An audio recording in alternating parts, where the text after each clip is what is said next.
তরঙ্গ welfare trust একটি নাম, যার নামের সঙ্গে জড়িয়ে আছে অসংখ্য সমাজসেবামূলক কাজ।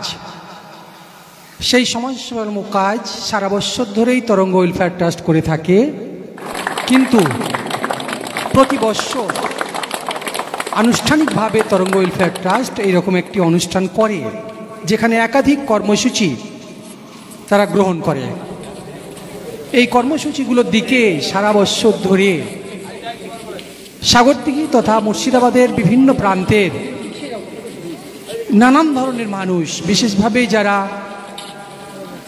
দরিদ্র, যারা দারিদ্র্য সীমার নিচে অবস্থান করে, যাদের শীতের পোশাক জোটে না, যাদের দুবেলা অন্ন ঠিকঠাক জোটে না, এই রকম মানুষগুলো এই অনুষ্ঠান দিকে তাকিয়ে থাকে।